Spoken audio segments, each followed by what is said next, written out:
Graça e paz, meus irmãos. Vamos abrir a palavra de Deus no primeiro livro de Samuel, capítulo de número 1. Primeiro livro de Samuel, capítulo 1. Nós vamos ler do verso 1 até o verso de número 18. Diz assim a palavra do nosso Deus.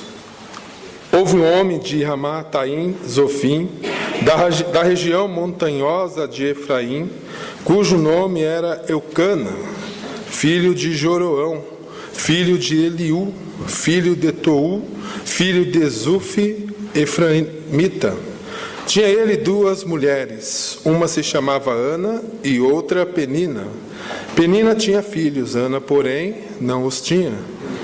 Este homem subia da sua cidade de ano em ano a adorar e sacrificar ao Senhor dos Exércitos em Siló. Estavam ali os dois filhos de Eli, Ofni e Finéia, como sacerdotes do Senhor. No dia em que Eucana oferecia o seu sacrifício, dava ele porções deste a Penina, sua mulher, e todos os seus filhos e filhas. A Ana, porém, dava porção dupla, porque ele a amava, ainda mesmo que o Senhor houvesse deixado estéril.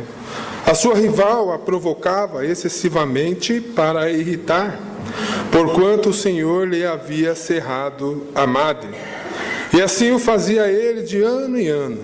E todas as vezes que Ana subia à casa do Senhor, a outra a irritava, pelo que chorava e não comia. Então Eucana, seu marido, lhe disse: Ana, por que choras? E por que não comes? E por que está com o coração triste? Não te sou eu melhor do que 10 filhos? Após terem comido e bebido em Siló, estando Eli, o sacerdote, assentado numa cadeira, junto a um pilar do templo do Senhor,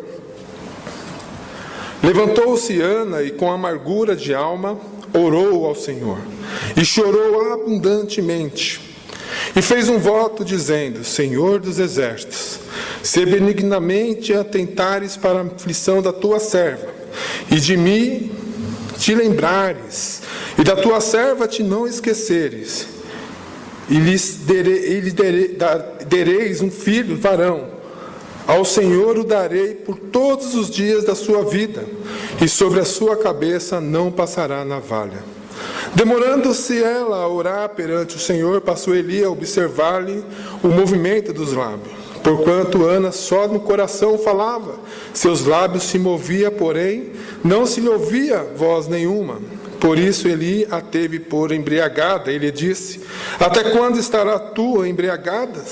Aparta-te de ti este vinho.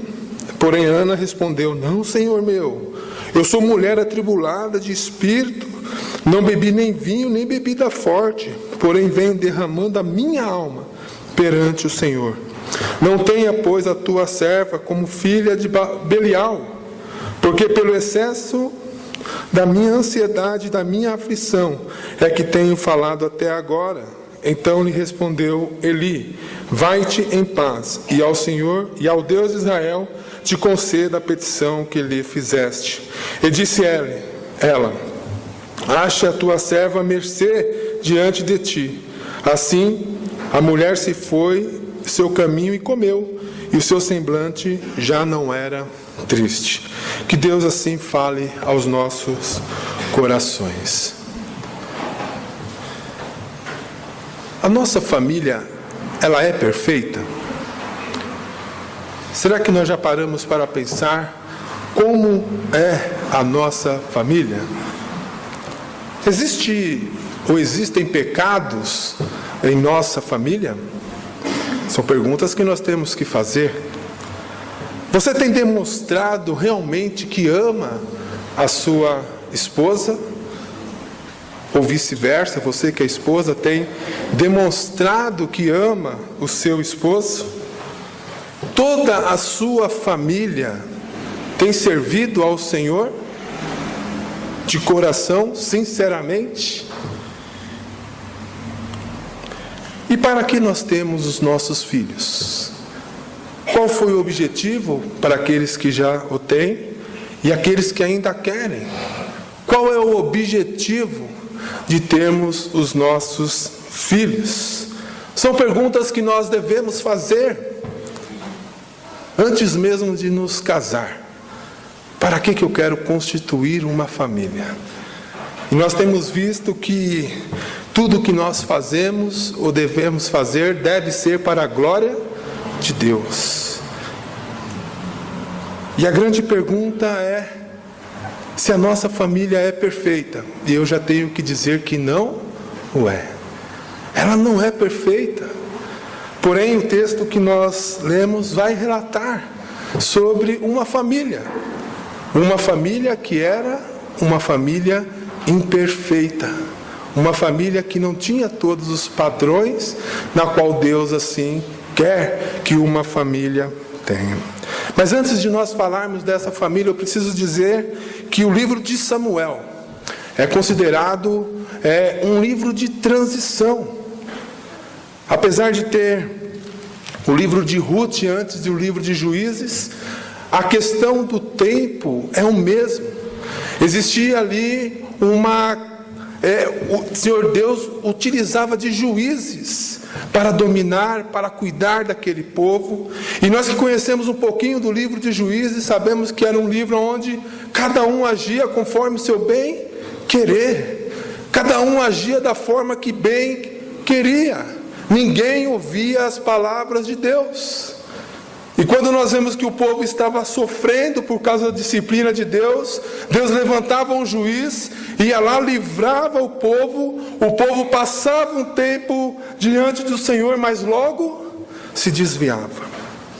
Então o contexto no qual nós temos aqui é exatamente isso, uma transição onde Deus levantava juízes para livrar o povo dos seus próprios erros, dos seus próprios pecados, consequência dos seus pecados. Mas quando nós entramos em Samuel, já existe outro tipo de governo, que agora vai ser instituído pelo rei. E nós conhecemos bem a história do rei Saul, conhecemos também bem a história do rei Davi, e também sabemos que Samuel foi um homem verdadeiramente usado para que este fim, na qual Deus havia no seu coração de estabelecer, estava para ser feito através destes homens.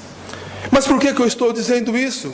Porque é nesse contexto que este livro aqui narra uma história, ou a história de uma família que vivia nesse contexto onde cada um fazia o que bem queria.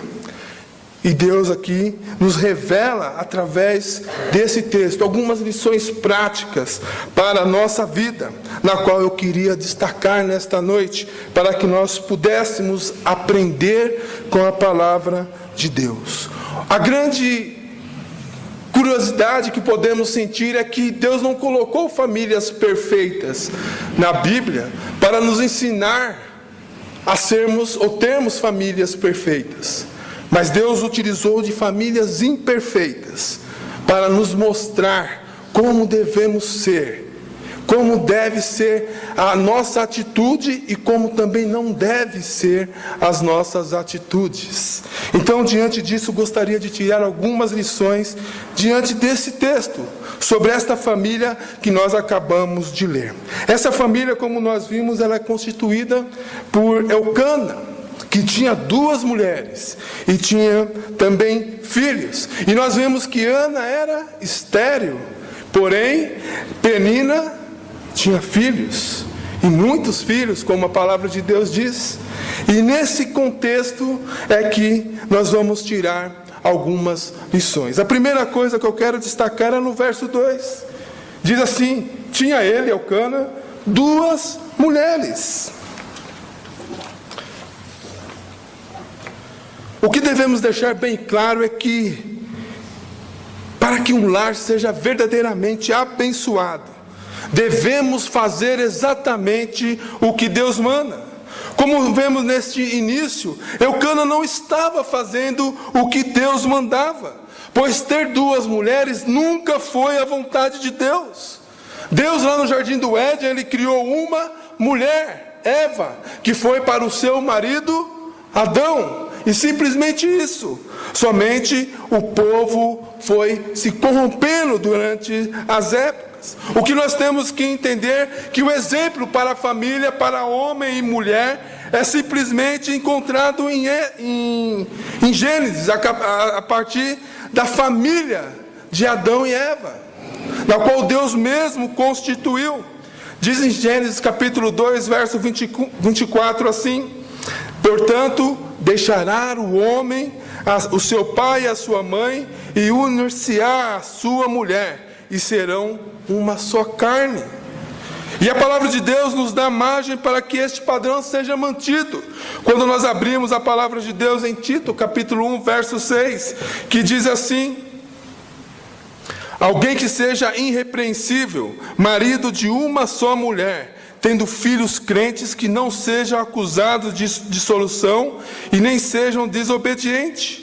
Paulo aqui diz qual é o padrão do homem. Lógico que ele está falando para a escolha de um líder, mas ser irrepreensível é característica de cada um de nós, de cada homem que está aqui presente, de cada mulher que está aqui presente, de cada filho que está aqui presente. Nenhum líder é escolhido e depois se torna irrepreensível. Mas a ideia é, quando você é irrepreensível, aí você tem responsabilidades, porque Deus fez algo em você, Deus modificou o seu ser. Então você deve ser irrepreensível, você deve ser alguém de boa fama. E aí ele completa: de uma só mulher. Este é o princípio que deve seguir, que deve permear a nossa vida. Mas vocês poderiam ainda me perguntar: mas Eucana tinha 2 mulheres? E aí eu poderia falar para vocês: olha, existem muitos outros homens, grandes homens na palavra de Deus, que tinham outras mulheres. Nós poderíamos dizer Abraão, nós poderíamos dizer o próprio Davi, nós poderíamos dizer muitos outros que tinham várias mulheres, como Salomão. Mas que eu tenho que dizer que este nunca foi o princípio de Deus.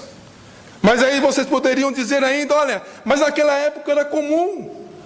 A própria lei deixava, a própria lei autorizava para que um homem pudesse ter outra mulher, ou quantas quisesse. Mas o que rege a vida do homem, o que deve reger a nossa vida, não é princípios que o mundo estabelece, não é princípio que leis humanas estabelece, mas é simplesmente o que a palavra de Deus diz. E o que diz a palavra de Deus? Que cada homem tem a sua mulher. Este é o princípio. Mas muitas vezes nós colocamos outras coisas na frente da vontade de Deus. No caso aqui de Eucana, ele colocou 2 mulheres. Ele se casou com 2 mulheres, indo contra a vontade de Deus. E isso é muito sério, meus irmãos. Nós corremos o risco de pensar: olha, na minha família eu não corro esse perigo. Eu sou fiel à minha esposa e quero ficar com ela até o fim da minha vida. Mas nós precisamos entender que a nossa vida não é e não está limitada somente no nosso lar. Nós fazemos parte de um corpo de Cristo, ou do corpo de Cristo. E como isso, quando nós vemos isso acontecendo dentro das igrejas, no corpo de Cristo, isso deve mexer com a gente. Deve nos motivar a quê? A clamar ao Senhor misericórdia. Clamar ao Senhor que Ele possa vir e agir nos nossos corações, para que estes princípios, os mandamentos de Deus, possam estar firmemente em nosso coração, para que nós não possamos pecar diante do Senhor dentro do nosso lar. Nós precisamos estar e entender que quando um membro do corpo está doente, todos nós sofremos, porque estamos ligados uns aos outros. Irmãos, e a realidade que nós vemos qual é? É justamente isso. Lamentavelmente, dentro das nossas igrejas, nós vemos lares sendo destruídos. Pessoas trocando os princípios que Deus estabeleceu para que nós andássemos nele, deixando de lado por causa do próprio desejo e do próprio ego. O que temos feito de errado no nosso lar? na nossa família? Qual é o pecado que nós temos mantido dentro do nosso lar? Mas apesar de Eucana ter cometido este erro, nós vemos que ele era um homem que se importava com a vida familiar. Ele se importava com a vida espiritual da sua família.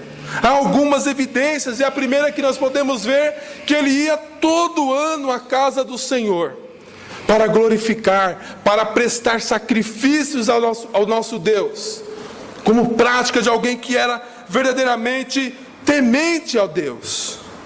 Quando analisamos a palavra adorar, representa que ele tinha um desejo imenso de adorar verdadeiramente o único Deus e de exaltá-lo. E além disso, ele sacrificava ofertas ao Senhor de louvor e gratidão a Deus. E aqui, quando nós vemos o Senhor dos Exércitos, é o próprio Deus soberano. Ele tinha consciência de quem era Deus.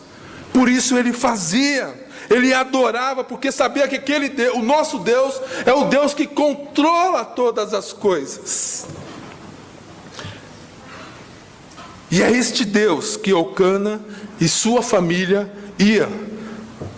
eles iam adorar a Deus por gratidão das suas vidas. Mas olha que incoerência. Enquanto não se importava de quebrar o princípio de ter duas mulheres, ele fazia o que a lei mandava também.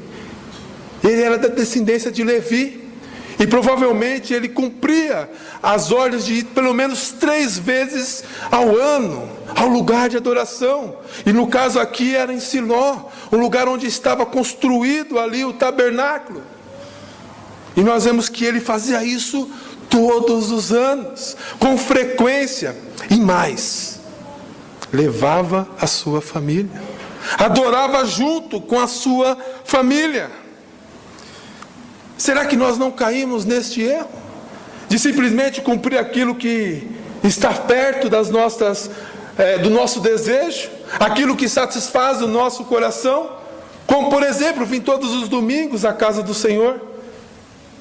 Adorar ao Senhor aqui é maravilhoso, e isso nós fazemos com gratidão. Mas olha, tem coisas na minha casa que eu não posso satisfazer a vontade de Deus. Eu preciso quebrar alguns princípios, porque para mim era melhor, para mim vai ser melhor. Será que nós não temos tido isso?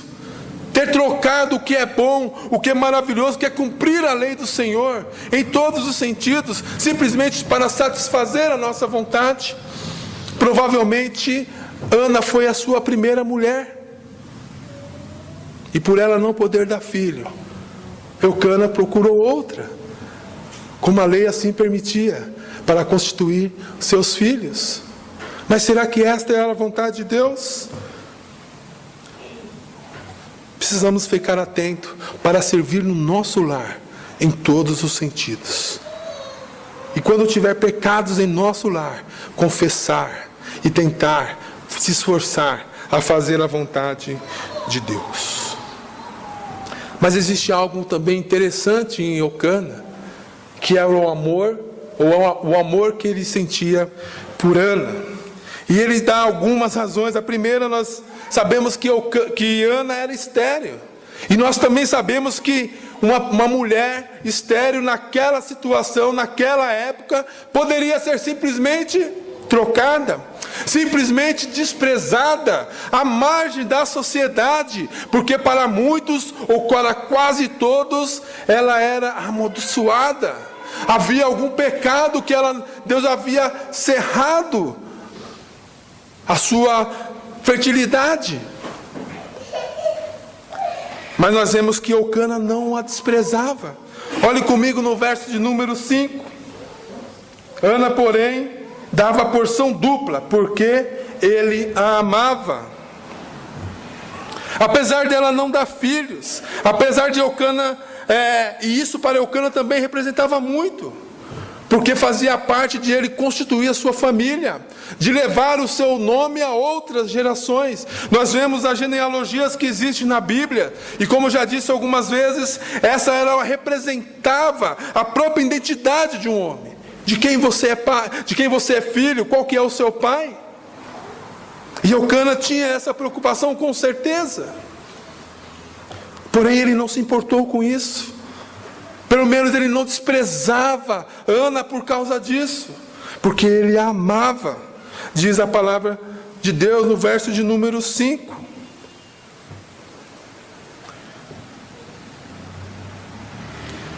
Não podemos deixar de fazer isso em nossos dias. Como você tem demonstrado que ama a sua esposa? Como nós temos demonstrado o nosso amor para a nossa esposa? Não adianta simplesmente acordar e falar: amor, estou indo, um beijo, te amo. Nós precisamos demonstrar. E Eucana tentou e fazia isso de várias formas para demonstrar o seu amor. Na hora do sacrifício, as partes que era devida à família, como parte da comunhão ali onde eles sentavam e comiam, ele dava a melhor parte para Ana. Fala assim: olha, eu te amo. E olha, isso aqui é uma prova do meu amor. Nós precisamos verdadeiramente fazer isso, demonstrar o nosso amor uns para com os outros, dentro do nosso lar, dentro da nossa família.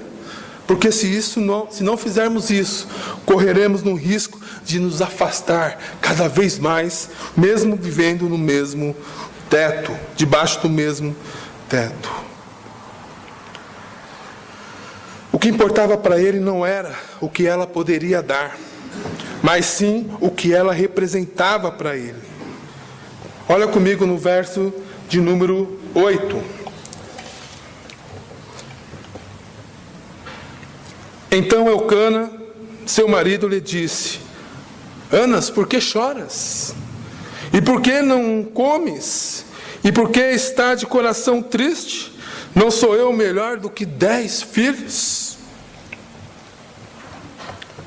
Em outras palavras, ele diz assim: olha, eu não tenho feito de tudo para te fazer feliz. Olha, esqueça essa história de filhos.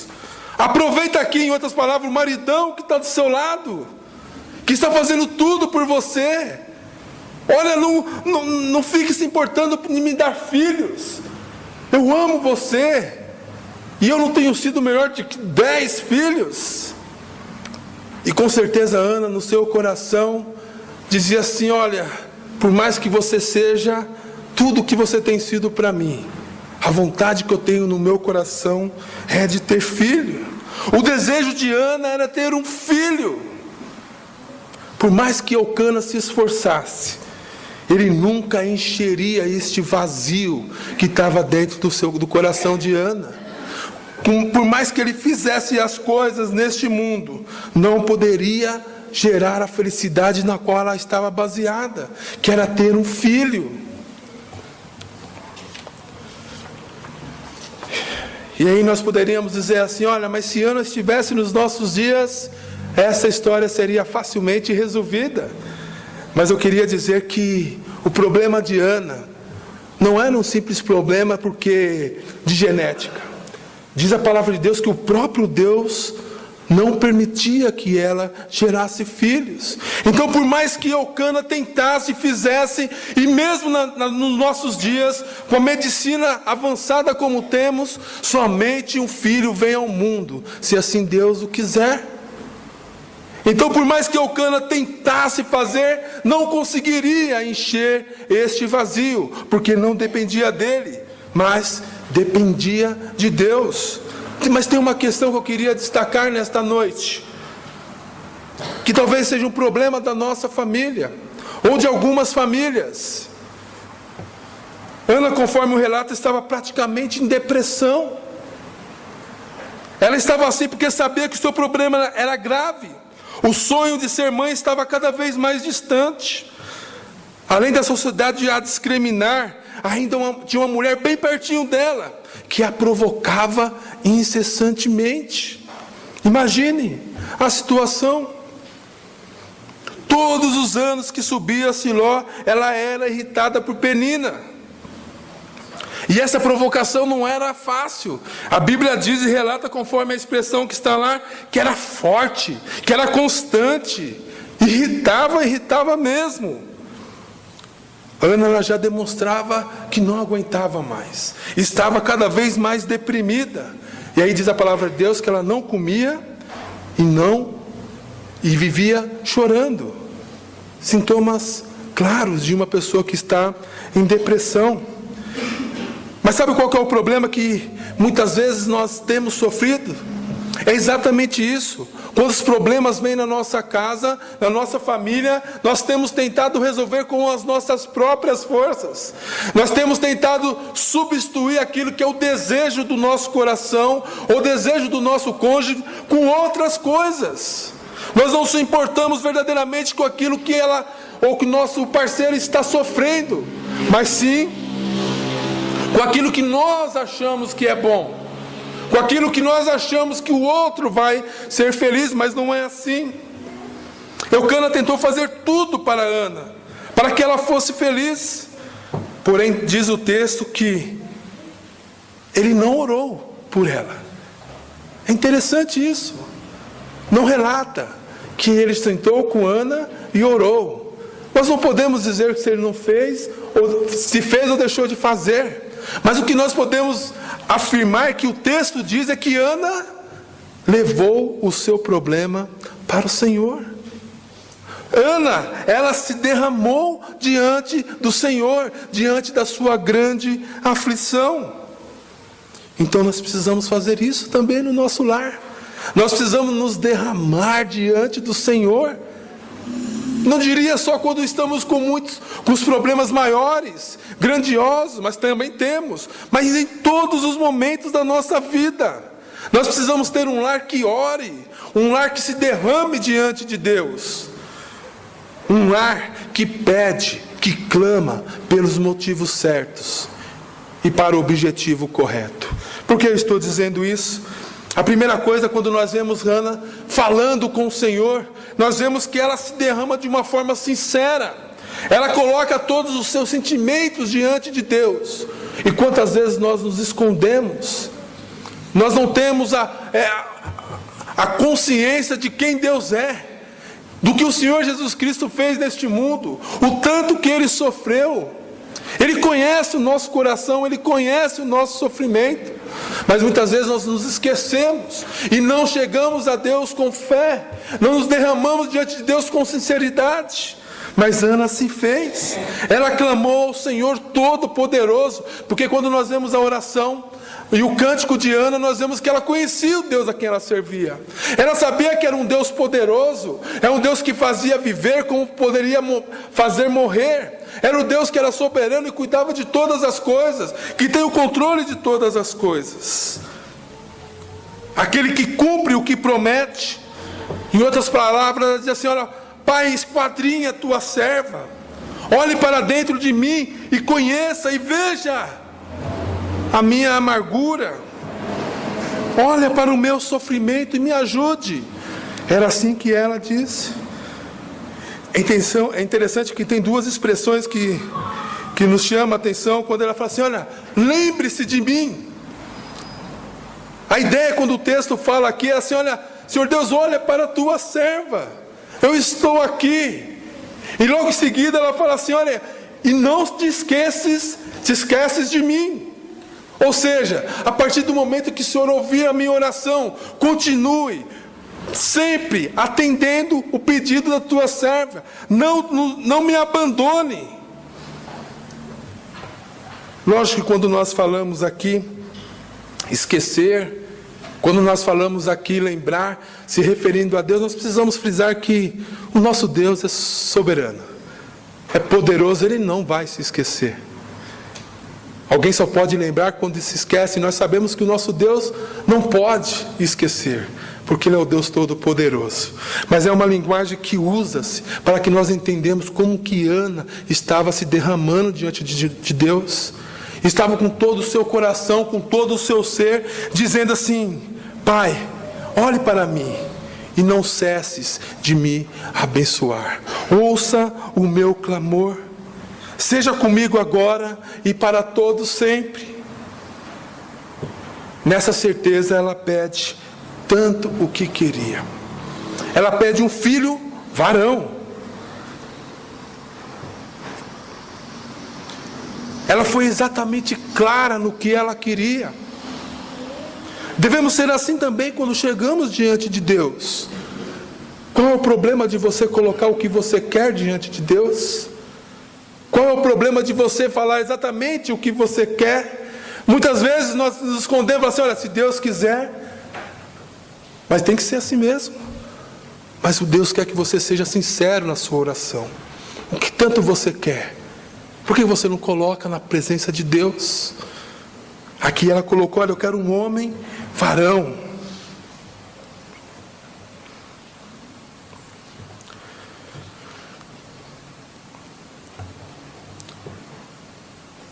Só que existe algo nessa oração que falta muito nas nossas orações.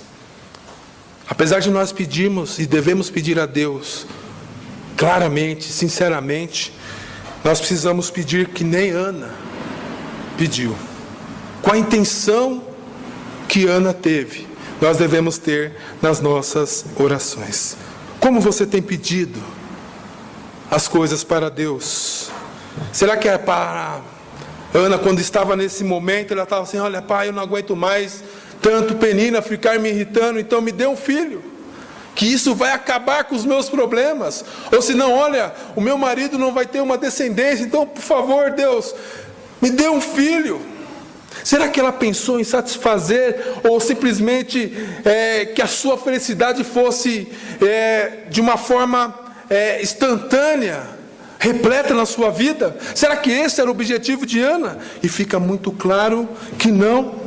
Ana pediu algo a Deus, pediu um filho a Deus, para que este filho fosse usado na obra de Deus. Sabe qual é o grande problema?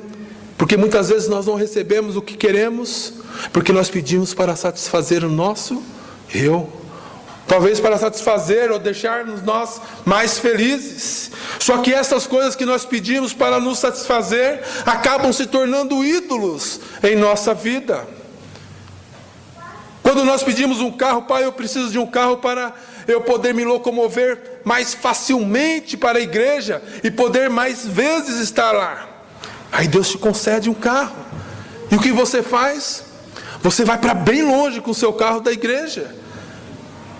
Você pode ir uma casa na praia e Deus te concede. Ela se torna o quê? O seu ídolo.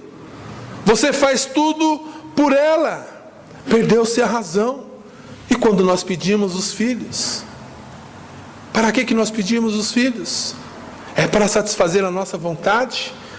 Porque o meu lar está muito vazio? Quando nós queremos algo de Deus, nós devemos pedir para a glória dEle. Nós devemos pedir para o louvor da glória do nosso Deus. Ana sofria demais por não ter um filho.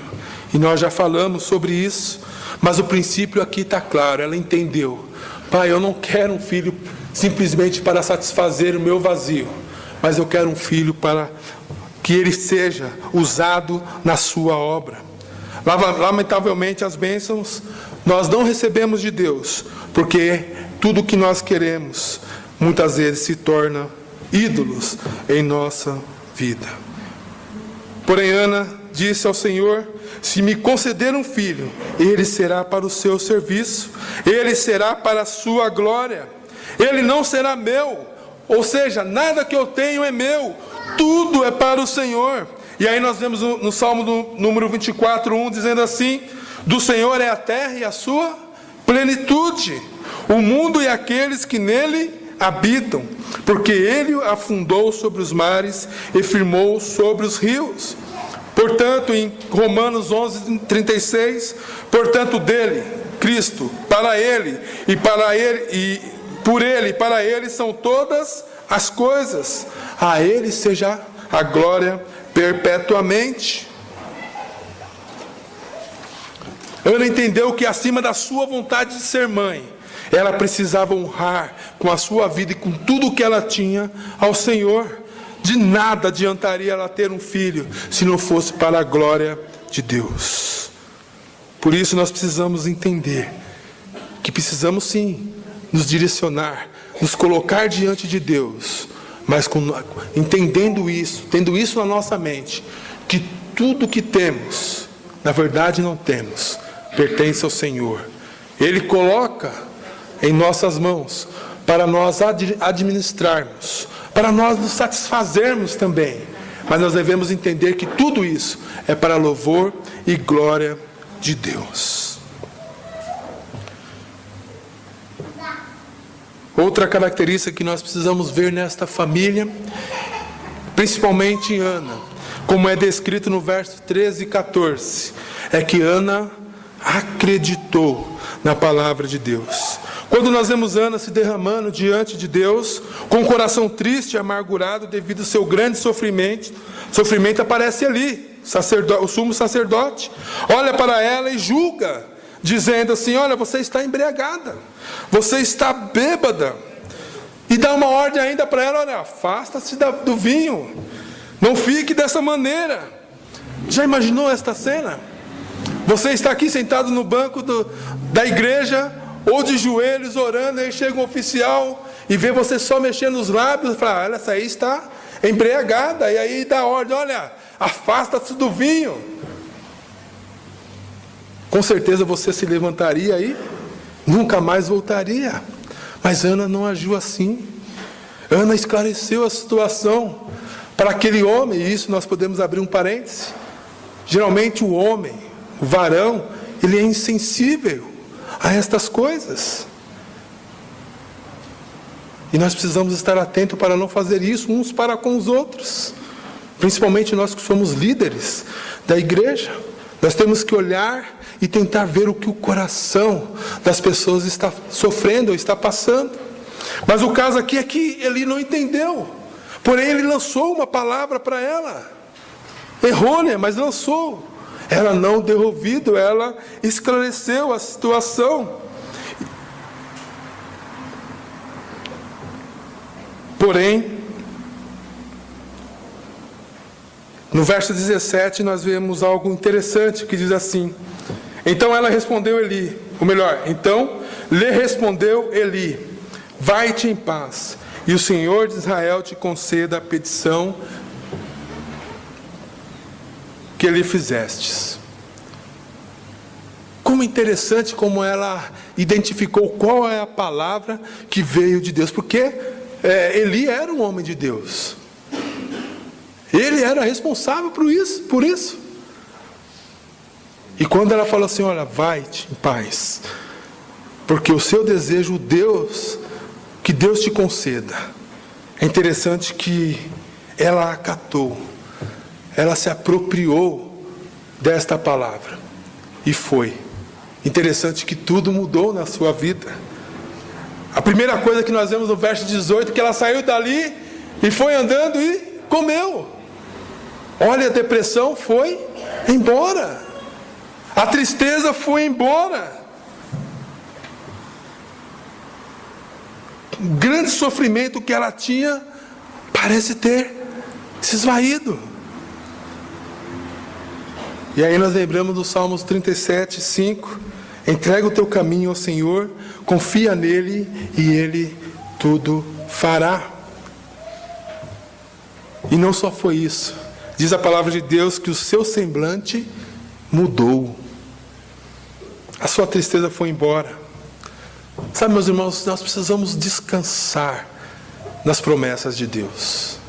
Nós precisamos verdadeiramente confiar naquilo que nós temos ouvido, naquilo que nós temos aprendido. E aqui não é uma coisa que nós precisamos fazer assim: olha, é um processo. Não. Quando nós aceitamos verdadeiramente a palavra de Deus, isso é certo. A alegria do Senhor é a nossa força. Nós precisamos entender isso. Sabe por quê? Porque por mais que as coisas não aconteçam na hora que nós queremos, Deus tem um propósito. Ela ficou feliz.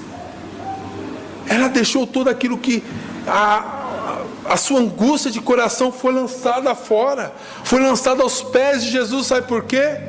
Porque não foi automático. Ela acabou de orar, Eli falou, e de repente ela sentiu algo no seu ventre, deu 2 passos, já estava de 9 meses. Não, ela saiu, ela comeu, adorou ao Senhor, foi para a sua casa, coabitou com Eucana e teve o seu filho, Samuel. Então, antes mesmo de receber a bênção, ela já creu. E é exatamente isso que nós precisamos entender na nossa vida. Nós precisamos crer no Senhor Jesus Cristo, crer nas promessas que Deus fez aos seus filhos. As mesmas promessas a Abraão, Isaac e Jacó valem hoje para nós. Que nós vamos ser bem-aventurados se nós tememos a Deus, se nós fazemos a vontade de Deus. Nós precisamos clamar e confiar e descansar. Qual que é a dificuldade que temos passado? O que temos esperado, ou se é que temos esperado pacientemente no Senhor? O que nós precisamos entender é que nós precisamos esperar em Deus, na certeza que Ele irá cumprir o que faz. Meus irmãos, no começo eu disse que era um período de transição. Quando nós olhamos para o livro de Juízes, lá no último versículo diz assim: cada um vivia da forma que queria. Naqueles dias não havia rei em Israel, cada um fazia o que parecia bem aos seus olhos. O povo satisfazia o próprio coração. Porém, agora a partir de Samuel, Deus coloca o seu poder para mudar a história.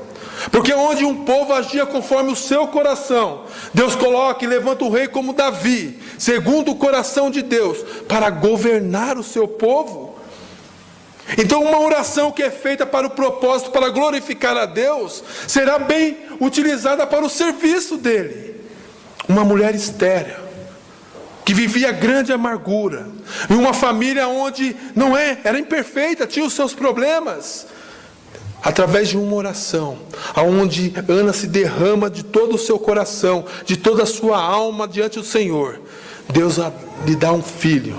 E este filho, como ela pediu, foi usado para louvor e glória de Deus. Nós sabemos que Davi é da descendência de Jesus. É o trono que será perpetuamente instaurado, vivido.